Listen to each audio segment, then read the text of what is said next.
Hotel soulful, haunted hotel in Rajasthan. तीन दोस्त पीयूष, विकास और अमित राजस्थान के एक छोटे से गांव छीत्री आए थे। वो लोग अपने बिजनेस के लिए उस गांव में फैक्ट्री डालना चाहते थे, क्योंकि उस गांव में जमीन और मजदूर दोनों ही काफी सस्ते थे। उस गांव में अमित ने होटल सोलफुल में रुकने का बंदोबस्त किया था। होटल सोलफुल एक छोटा सा होटल था। कोई आलिशान पत्थर नहीं थे उसमें, बस ईंट से बनी सफेद रंग की एक मंजिला इमारत और नीचे खाने का एक वेज रेस्टोरेंट, जिसमें भी टेबल और दरवाजों पर धूल लगी हुई थी, जैसे वहां का चूल्हा हफ्तों से जला ही नहीं था। जैसे ही वो लोग होटल पहुंचे तो उन्होंने देखा कि वहां कोई स्टाफ ही नहीं था। बस वॉचमैन के नाम पर एक बूढ़े से चाचा बैठे थे, जो अपनी बीड़ी पी रहे थे। पीयूष और विकास दोनों ही अमित को डांटने लगे, क्योंकि होटल बुक करने की जिम्मेदारी अमित की थी और वो होटल एकदम थर्ड क्लास लग रहा था। उनकी बातों को सुनते हुए वो वॉचमैन चाचा उन तीनों के पास हंसते हुए आए और उनसे पूछने लगे कि क्या वो होटल सोलफुल में ही रुकने वाले हैं। उन तीनों ने सर हिलाकर हां कहा और चाचा जोर से हंस पड़े। हंसते हंसते ही फिर उन्होंने चलना शुरू किया और कुछ गुनगुनाते हुए वहां से चले गए। उन तीनों ने उस वॉचमैन चाचा को पागल समझकर उनकी बात पर ध्यान नहीं दिया। तभी रिसेप्शन पर एक आदमी आया, छोटे कद का, घनी मूंछों वाला। उसने उन्हें रूम की चाबी दे दी। वो लोग ऊपर अपने कमरे में गए, अपना सारा सामान रखा और कुछ देर आराम करने लगे। पीयूष को अचानक प्यास लगने लगी और रूम में पानी नहीं था। पीयूष पानी लेने के लिए जैसे ही रूम के बाहर निकला, उसे पायल की एक झंकार सुनाई दी। ऐसी आवाज जैसे कोई पायल पहने भाग रहा हो। पीयूष घबरा गया। उसको यह बात बेहद अजीब लगी, क्योंकि उस होटल में कोई और नजर नहीं आ रहा था। अब उसके फ्लोर के कॉरिडोर के एंड से पायल की आवाज के साथ साथ एक जवान लड़की की हंसने की आवाज भी आने लगी। पीयूष उस आवाज के पीछे जाने लगा कि तभी उसके कंधे पर किसी ने हाथ रखा और पीयूष चीख पड़ा। पीछे रिसेप्शनिस्ट पानी लेकर खड़ा था। पीयूष ने अपनी बौखलाहट में उस रिसेप्शनिस्ट को डांटा और पानी लेकर वापस अपने रूम में चला गया। देर रात विकास रूम के बाहर होटल की बालकनी में खड़ा अपनी गर्लफ्रेंड से बात कर रहा था। उस बालकनी से हाईवे का लंबा रास्ता साफ दिखाई देता था। अचानक उस रास्ते पर एक एक्सीडेंट होता हुआ दिखा। विकास चौंक गया। वो नीचे दौड़ लगाने के लिए जैसे ही मुड़ा तो उसके पीछे सफेद कुर्ते में एक बूढ़ा आदमी खड़ा था। उस आदमी की लंबी सी सफेद दाढ़ी थी और मुंह पर ढेर सारी झुर्रियां थीं।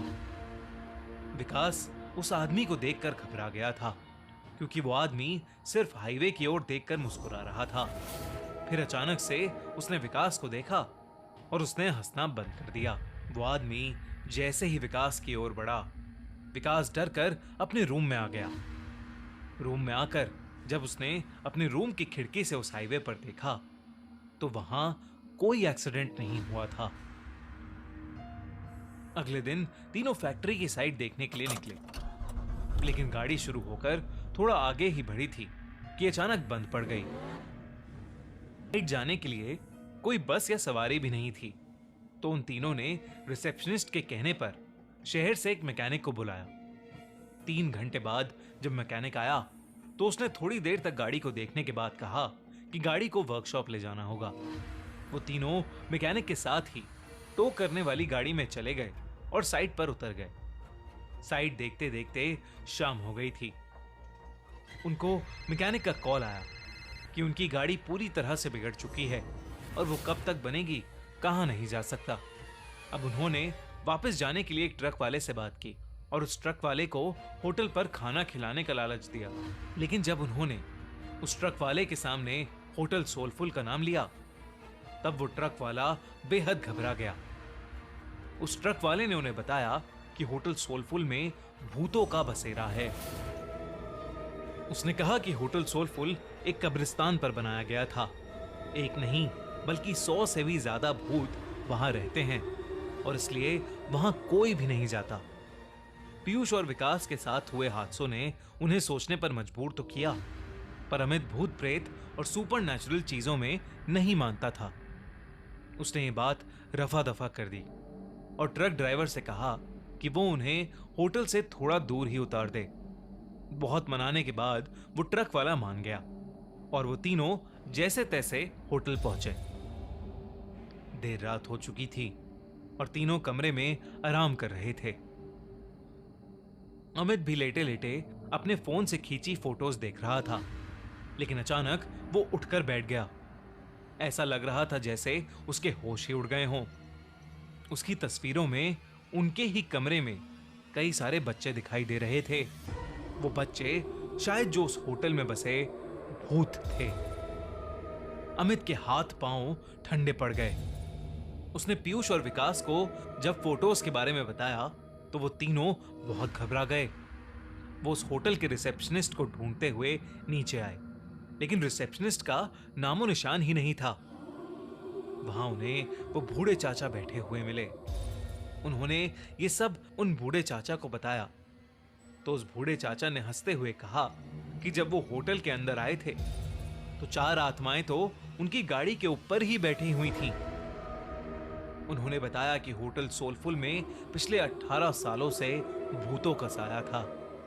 जब से यह होटल बना था तब से यहाँ के भूत होटल में आने वाले लोगों को जिंदा वापस नहीं जाने देते।